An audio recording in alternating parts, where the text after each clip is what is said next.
बिस्मिल्लाहिर्रहमानिर्रहीम।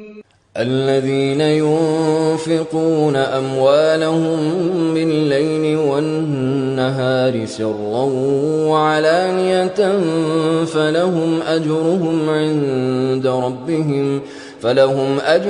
عند ربهم ولا خوف عليهم ولا هم يحزنون। जो लोग अपना माल रात और दिन और पोशीदा और जाहिर अल्लाह की राह में खर्च करते रहते हैं, उनका सिला उनके परवरदिगार के पास है और उनको क़यामत के दिन न किसी तरह का खौफ होगा और न गम।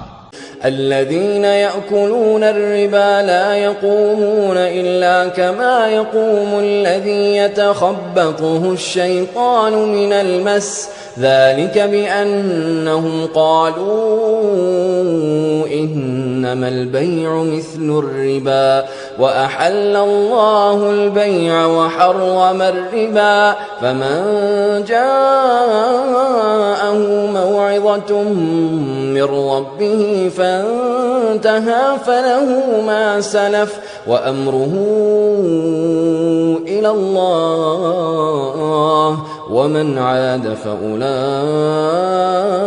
أصحاب النار هم فيها خالدون। يمحق الله الربا ويربي الصدقات والله لا يحب كل كفار أثيم। जो लोग सूद खाते हैं वो कब्रों से इस तरह हवास बाख्ता उठेंगे जैसे किसी को जिन ने लिपट कर दीवाना बना दिया हो।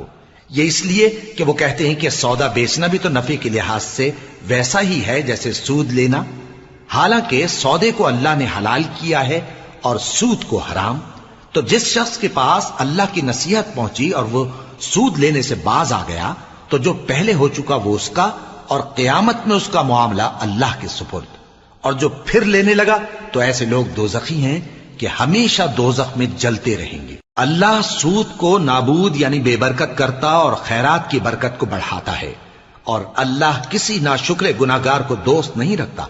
इन्नल्लज़ीना आमनू व अमिलुस्सालिहाति व अक़ामुस्सलाता व आतवुज़्ज़काता लहुम अजरुहुम इंद रब्बिहिम वला खौफुन अलैहिम वला हुम यहज़नून। या अय्युहल्लज़ीना आमनू इत्तक़ुल्लाहा व ज़रू मा बक़िया मिनर रिबा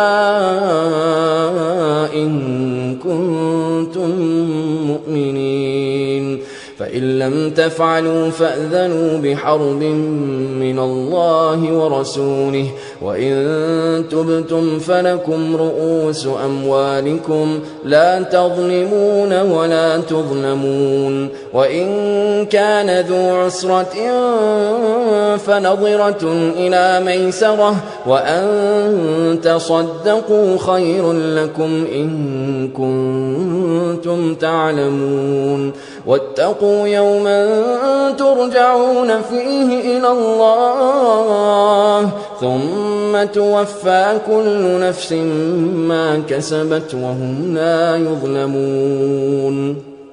जो लोग ईमान लाए और नेक अमल करते और नमाज पढ़ते और ज़कात देते रहे उनको उनके कामों का सिला अल्लाह के यहां मिलेगा और क़यामत के दिन उनको न कुछ खौफ होगा और न वो गमनाक होंगे।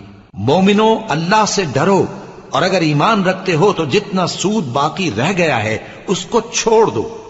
फिर अगर ऐसा न करोगे तो तुम अल्लाह और उसके रसूल की तरफ से ऐलान जंग सुन लो और अगर तौबा कर लोगे और सूद छोड़ दोगे तो तुमको अपनी असल रकम लेने का हक है जिसमें न औरों का नुकसान और न तुम्हारा नुकसान।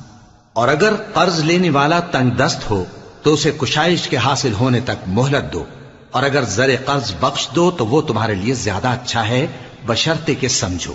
और उस दिन से डरो जबकि तुम अल्लाह के हुजूर में लौट कर जाओगे और हर शख्स अपने अमाल का पूरा पूरा बदला पाएगा और किसी को कुछ नुकसान न होगा।